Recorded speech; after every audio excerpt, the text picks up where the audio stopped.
পুরো কাঁপতেছে, আমার শক্ত করে ধর। যদি হবে আমার নাম জানবে কেমন করে? তাহলে কে জিজ্ঞেস করো? হ্যাঁ ঠিক আছে।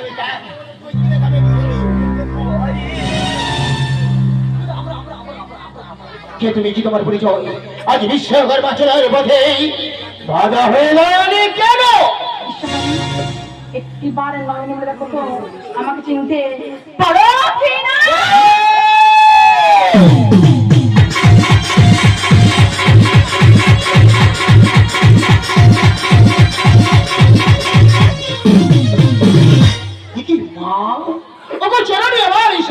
ভাবিনি তোমার সঙ্গে হইবে প্রথমবারে আমার সঙ্গে সাক্ষাৎ। আমি কি জানতে পারি জননী, আজ বিশ্বকর্মা চলার পথে বাধা হয়ে দাঁড়ালে সম্মুখে। আজ তোমরা কত কাঁদছো, একটু বড় আমার কাছে। ওগো জননী আমারই চম্পকের পুত্র বিবাহ হবে বলে গিয়েছিলাম, সে সাঁওতালি পর্বত লেভের বাসর ঘর নির্মাণ করে আমাদের দিয়ে আমরা ফিরেই যাচ্ছি। বিশ্বকর্মা ওই বাসের ঘর মাঝে আমার নাম গন্ধওয়ারি ছিদ্র রেখেছো বাবা। মা তুমি কি শুনে রেখেছো জননী? তোমার নাম তো দূরের কথা, এবং বছর সহবাসর ঘর করিয়া আছে নির্মাণ, এতটুকু বিবি খাও তুমি করতেই পারবে না।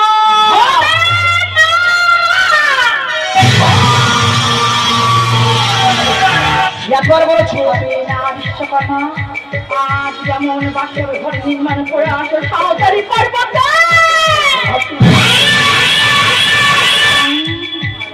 আমার পূজার প্রচার বিশ্বকর্মার মাঠে তাকে বলছি পুনরায় নির্মাণ করে দাও না গন্ধওয়ারি ছিদ্র করে এসো।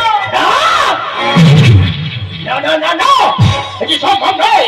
ওকে জনগণ এইটা তুমি বুঝতে পারছো না, যখন এই সবাই বিশ্বাস করেন আমার নাম বিশ্বকর্মা, ওই রাজা শুনে আমি প্রতারণা করতে পারবো না।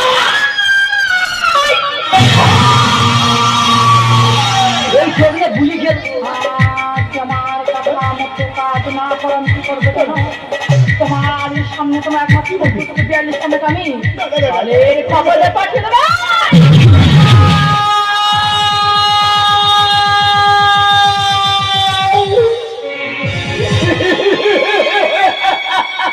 পিতা ওকে ছোট পিছিয়ে দাও তোমার ওই মুখের বাড়ি। আমার জীবনে কেউ না, তাছাড়া আমি যেমন নির্ভয় আসল নির্মাণ করে বাসনে চাবি রেখেছি রাজার মহারাজার কাছে। আমরা কি করবো? কান ছুটতে ছুটতে চলে যাবে রাজামশাইয়ের কাছে।